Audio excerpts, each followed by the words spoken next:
le monde tourne. Direction la Birmanie, refusant de tirer sur leurs concitoyens. Les informations pullulent. Tout de suite, voici les informations. C'est le moment d'ouvrir la page internationale avec Erlich Dorelas depuis Boston, Massachusetts.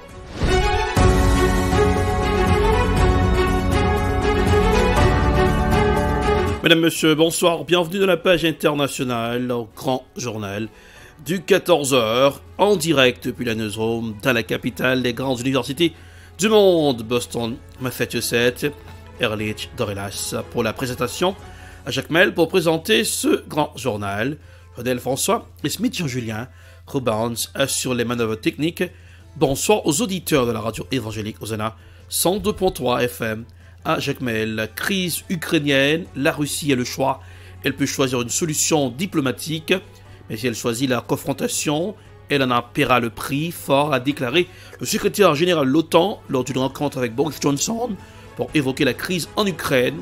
Voici un reportage signé Euronews. C'est une période dangereuse pour la sécurité de l'Europe. Voici les mots du Premier ministre britannique et du secrétaire général de l'OTAN lors d'une rencontre à Bruxelles pour évoquer la crise ukrainienne. Boris Johnson s'est dit prêt à mettre à disposition 1000 soldats supplémentaires prêts à intervenir en cas de crise humanitaire. Il a aussi évoqué le souvenir pas si lointain de la guerre froide. Lorsque le mur de Berlin est tombé, les Européens ont clairement indiqué qu'ils voulaient que leur liberté et leur sécurité soient inextricablement liées. Et c'est pourquoi l'OTAN a voulu que tout pays soit libre de poursuivre les alliances de sécurité qu'il a choisies. Le secrétaire général de l'OTAN a lui répété qu'il n'était pas envisageable de fermer la porte à un pays souhaitant rejoindre l'organisation, mais que de nombreux autres aspects pouvaient être discutés avec la Russie. La Russie a le choix. Elle peut choisir une solution diplomatique et nous sommes prêts à nous asseoir à la table. Mais si elle choisit la confrontation, elle en paiera le prix fort. Il y aura des sanctions économiques, il y aura une présence militaire accrue de l'OTAN dans la partie orientale des lignes. Et bien sûr, les forces de défense de l'armée ukrainienne sont beaucoup plus fortes maintenant qu'elles ne l'étaient en 2014. Le chef de la diplomatie russe a rencontré à Moscou son homologue britannique. Il a jugé contre-productives les menaces occidentales contre la Russie. Les approches idéologisées, les ultimatums, les menaces ne mènent nulle part. Malheureusement, beaucoup de nos collègues occidentaux ont une passion pour cette forme de communication et je ne peux pas appeler cela de la diplomatie. Malgré les intenses efforts diplomatiques de ces dernières semaines, la tension ne redescend pas à la frontière ukrainienne. Moscou et Minsk ont entamé ce jeudi 10 jours d'exercice militaire commun au Bélarus et au moins 100 000 soldats russes sont déployés à la frontière. Convoi de la liberté, la flambée du mouvement à travers le monde, parti de plusieurs villes de France pour rouler sur Paris ce week-end et protester contre les restrictions sanitaires. Les convois de la liberté seront interdits dans la capitale, a annoncé la préfecture de police de Paris ce jeudi matin. Ce mouvement s'inspire des mobilisations qui ont eu lieu au Canada et en Nouvelle-Zélande et qui s'étend aussi dans d'autres pays ou d'autres villes européennes.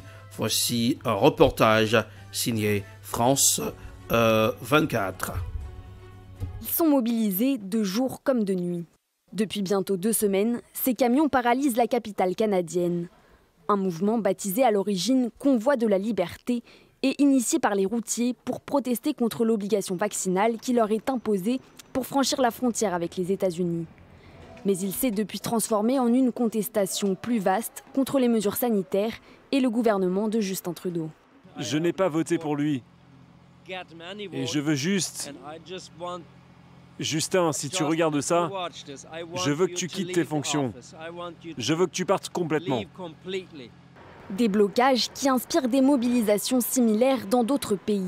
En Nouvelle-Zélande, des centaines de camping-cars et de camions se sont rassemblés mardi devant le Parlement pour protester contre l'imposition du vaccin à certaines professions et pour se rendre dans les lieux publics. Je pense que cela a inspiré beaucoup de Néo-Zélandais à sortir et à agir. Parce que si les gens restent assis et ne disent rien, personne n'entendra notre voix. La police a tenté jeudi de disperser ces manifestants. 120 personnes ont été arrêtées. En France, plusieurs convois d'opposants au pass vaccinal sont partis mercredi du sud du pays, comme ici dans les Landes, avec l'objectif de bloquer la capitale ce week-end avant de rallier Bruxelles. On est en train train de soutenir le convoi des libertés. On a été tellement heureux de voir ce qui se passait au Canada et de voir ce qui se passe maintenant en Europe, dans le monde. On vient soutenir tous ceux qui vont partir pour nos libertés. Une mobilisation d'ores et déjà interdite par la préfecture de police de Paris. Direction la Somalie, au moins 6 morts suite à un attentat suicide présumé en Somalie. L'explosion s'est produite jeudi dans un restaurant près d'un poste de contrôle de sécurité qui mène au palais présidentiel de la capitale Mogadiscio. Voici un reportage signé Africa News. Au moins 6 morts suite à un attentat suicide présumé en Somalie. Jeudi, l'explosion s'est produite dans un restaurant près d'un poste de contrôle de sécurité qui mène au palais présidentiel de la capitale Mogadiscio. Le café ainsi que la clinique voisine ont été gravement endommagés. Le bilan provisoire fait état de 6 morts et 12 blessés, des civils pour la plupart. Une enquête est en cours. Une forte explosion a secoué ici de manière inattendue. Parce que le kamikaze poussait une brouette, plusieurs personnes ont été tuées. Des morceaux de corps ont été collectés ici et là. C'est une grande tragédie. La grosse explosion a fait des victimes civiles, c'est bouleversant. Ces dernières semaines, la Somalie a été la cible de plusieurs attaques alors que le pays est en pleine crise politique. Des désaccords de longue date se poursuivent au sujet du processus des élections retardées déjà depuis 1 an. Les bailleurs de fonds internationaux de la Somalie craignent que cette impasse ne détourne l'attention de la lutte contre le groupe djihadiste lié à Al-Qaïda, Al-Shabaab. 2 premiers ministres en Libye. Est-ce une tentative d'assassinat en Libye? Des tirs ont visé le véhicule du Premier ministre Abdelhamid Dbeibah. Au même moment, le Parlement de Tobrouk, dans l'est du pays, était réuni pour désigner un autre Premier ministre. Voici un reportage signé TV5 Monde. Forces de sécurité déployées à Tripoli.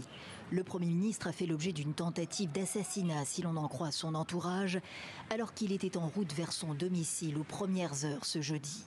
Pare-brise criblé, assaillant en fuite. Abdelhamid Dbeibah était-il dans son véhicule? Les médias libyens ne le précisent pas. Les tirs eux-mêmes n'ont pas été officiellement confirmés. Mais le contexte, lui, est plus que jamais explosif en Libye. Chaos institutionnel sur fond de rivalité politique enracinée. Est-Ouest. Ce 10 février, le Parlement à Tobrouk, dans l'Est, fait savoir qu'il a désigné à l'unanimité un nouveau Premier ministre en la personne de Fathi Bachaga, ancien ministre de l'Intérieur. Or, Abdelhamid Dbeibah, nommé il y a 1 an sous l'égide de l'ONU pour mener à bien la transition en Libye, n'a pas l'intention de céder son fauteuil. Je n'accepterai aucune nouvelle phase de transition. Nous ne quitterons pas notre rôle au sein du gouvernement tant qu'une élection n'aura pas eu lieu. Le gouvernement d'unité poursuivra son travail jusqu'à ce que nous remettions le pouvoir à un gouvernement élu. Les élections ont été moult fois reportées. Présidentielles prévues le 24 décembre dernier, comme législatives, aux grandes dames des citoyens ordinaires. Cela fait 7 ans que ces élections sont reportées. Ils nous donnent de l'espoir en annonçant des scrutins et ils les reportent encore et toujours. 11 ans après la chute du colonel Kadhafi, la Libye semble engluée dans la crise. Dossier spécial dans ce journal. En Afrique, l'influence de la Chine et de la Turquie. L'Afrique est devenue une terre de conquête si la France a perdu de l'influence sur le continent. Au Sénégal, la Turquie avance ses pions, la Chine, elle investit et délocalise ses usines en Éthiopie.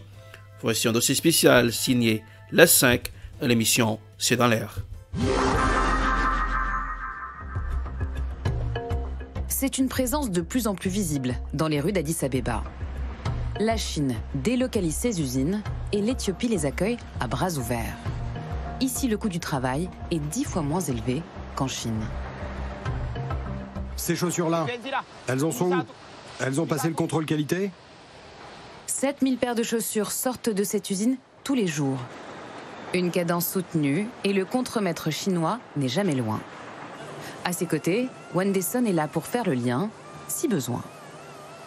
Pour travailler, ils n'ont pas toujours besoin de mots. Ils utilisent les gestes, ils se parlent avec des signes. Là, il est en train de lui montrer en faisant lui-même et ils se comprennent. Et quand il y a des difficultés pour se comprendre, alors il m'appelle et moi je traduis. Wen Desan a suivi une formation en Chine. Là-bas, il a appris le mandarin pendant 2 ans, mais aussi les méthodes de travail chinoises. Des consignes qui s'affichent en grand dans l'usine. Ce sont des messages qui motivent les travailleurs. Ils comprennent quelles sont les manières acceptables et quelles sont celles qui ne sont pas acceptables. Ces messages sont affichés de telle sorte qu'ils puissent les voir à tout moment. Comme ça, ils peuvent s'en rappeler tout le temps. En 2 décennies, la Chine est devenue le premier partenaire commercial de l'Afrique. Et l'Empire du Milieu investit massivement dans les infrastructures comme les chemins de fer. Avec cette ligne reliant Addis Abeba à Djibouti, l'Éthiopie a retrouvé son accès à la mer. Une réhabilitation plus d'1 siècle après sa construction par la France. C'est bien, c'est cool, c'est magnifique. Partout, c'est avec la Chine maintenant. Vivement qu'ils en construisent d'autres. Gares, aéroports, des portes d'entrée stratégiques pour les investisseurs. Au Sénégal, l'aéroport de Dakar est géré par un groupe turc. Le pays avance ses pions et dans les écoles de la capitale, de nouvelles sonorités résonnent.